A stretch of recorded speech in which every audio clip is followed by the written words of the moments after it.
हम दिल्ली एयरपोर्ट पर एक वृद्ध को हार्ट अटैक आता है और आप ईश्वर बन के सामने आते हैं। क्या पूरा घटनाक्रम हुआ, किस तरह से सीपीआर किया, पूरा क्या? पहली बात तो ये कि ईश्वर की जगह कोई नहीं ले सकता। हम सिर्फ और सिर्फ ईश्वर के नुमाइंदे हैं, जो उन्हीं की दया से या उन्हीं के इशारे से हम कोई काम कर पाते हैं। हम वहाँ पे उस दिन भी अमरनाथ यात्रा से लौट रहे थे और प्रभु के दर्शन के बाद में हमारी फ़्लाइट जो थी वो डिले हो गई थी। अब वो क्यों डिले हुई इसका रीज़न भगवान ही जानता है। हम लोगों की फ़्लाइट दिल्ली से करीबन 2.5 घंटे डिलेड थी। श्रीनगर से दिल्ली, दिल्ली से जयपुर कनेक्टिंग फ़्लाइट थी और दिल्ली वाली फ़्लाइट 2.5 घंटे डिलेड थी, इसीलिए हम वहाँ पे फूड कोर्ट एरिया में अवेलेबल थे उस टाइम।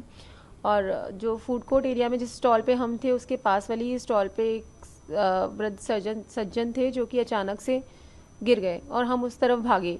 मेरे साथ मेरे हस्बैंड थे डॉक्टर रमाकांत गोयल, और जब हम वहाँ पहुँचे तो एक डॉक्टर दंपति भी वहीं पे थे, डॉक्टर उमेश बंसल जो कि जयपुर से हैं, महावीर कैंसर हॉस्पिटल, और उनकी वाइफ डॉक्टर डॉली बंसल। हम चारों लोगों ने मिलकर जब देखा तो वो बिल्कुल अनरिस्पॉन्सिव थे, उनका श्वसन रुक गया था, उनकी धड़कन बिल्कुल बंद हो गई थी, पल्स बिल्कुल भी नहीं आ रही थी, वो नीला पड़ना शुरू हो गए थे। तो तुरंत ही हमने वहाँ सीपीआर शुरू किया और करीबन 5 मिनट के बाद में उनको थोड़ा सा वो रिस्पॉन्सिव हुए, थोड़ा सा सांस वगैरह स्टार्ट हुई, उनकी पल्स थोड़ी थोड़ी सी महसूस होनी शुरू हो गई थी। हमने सीपीआर कंटिन्यू किया, उनको सबलिंगुअल सॉर्बिट्रेट जो कि डॉली मैम के पास अवेलेबल थी हमने वो दी उनको, और थोड़ी देर में वो थोड़े से स्टेबल हो गए, उनकी पल्स थोड़ी सी बेटर हुई।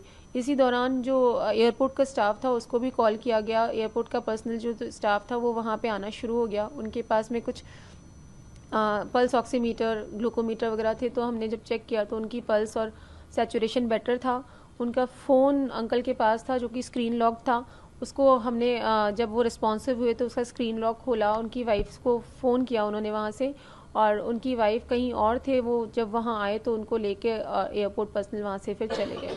सीपीआर कितना ज़रूरी है, लोगों को भी नॉलेज होनी चाहिए। सीपीआर वो तकनीक है जो कि जब हृदय गति रुक जाती है बिल्कुल, और उसमें आपको क्या एक्चुअली हृदय गति रुकने से क्या होता है कि शरीर के किसी भी अंग को रक्त का प्रवाह बंद हो जाता है, और जब हमारे दिमाग को रक्त का प्रवाह बंद हो जाता है तो उसमें इर्रिवर्सिबल डैमेज चालू हो जाता है।